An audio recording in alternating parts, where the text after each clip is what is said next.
locked inside of a storage unit and left to die. 2 News Investigates continues to shine the light on the shocking death of Morgan K. Harris more than 7 months ago at a commercial storage business in Murray. Well, tonight there is anger from the victim's mother after the suspect, her daughter's boyfriend, was given an original parole hearing, and the head of the parole board made encouraging remarks to him that he will eventually get out of prison. It was one of the things that just rubbed me the wrong way. Chief investigative reporter Wendy Halloran spoke with the victim's mother today. Wendy. Well, Heidi and Brian, it's been agonizing for Lorice Williamson, Harris's mom. I listened to the hearing live and then obtained the recording.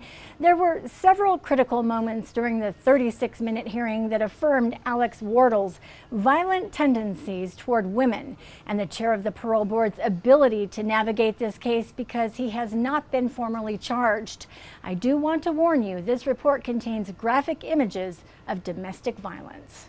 It's not just about incapacitation or incarceration to reduce public safety.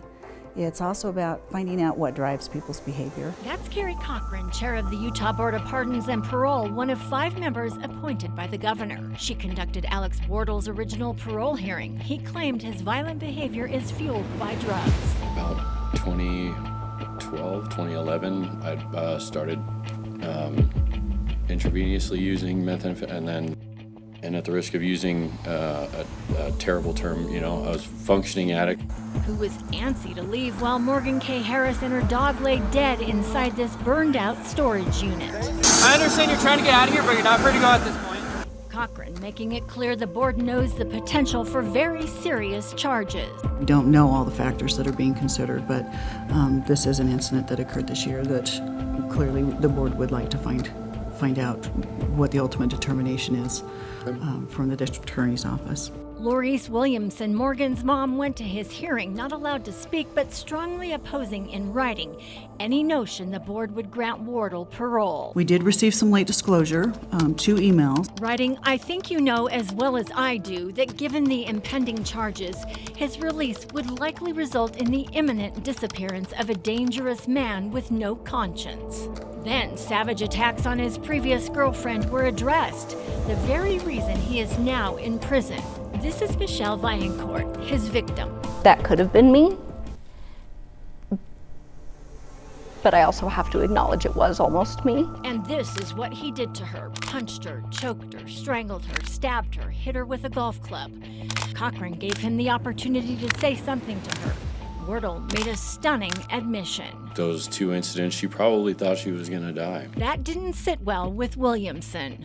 He's made it clear that any woman he's involved with will be abused or even killed. So, yeah, that was hard to hear. Admitting he hasn't paid Michelle 1 penny of restitution, alluding to getting out of prison.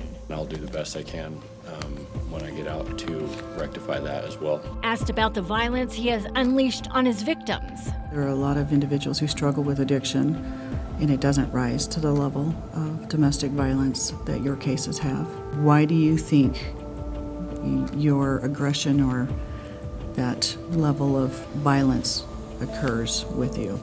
I think it has to do with the deep-seated kind of feeling of insecurity that I have with myself. Again, you're a young man. You will be released from prison eventually.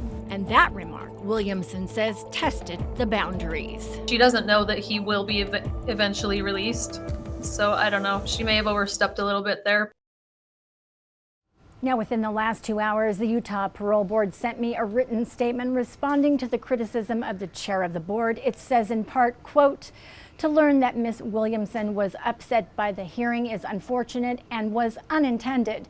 Board members work relentlessly to maintain impartiality and consider the facts and the information they are allowed in the best interest of everyone involved." Now, I have the full statement online at KUTV.com. Wendy Halloran, KUTV 2 News. Wendy, thank you. Our 2 News Investigates team has been working for months now to try and get answers about this specific case. You can find Wendy's complete reporting on our website by going to KUTV.com.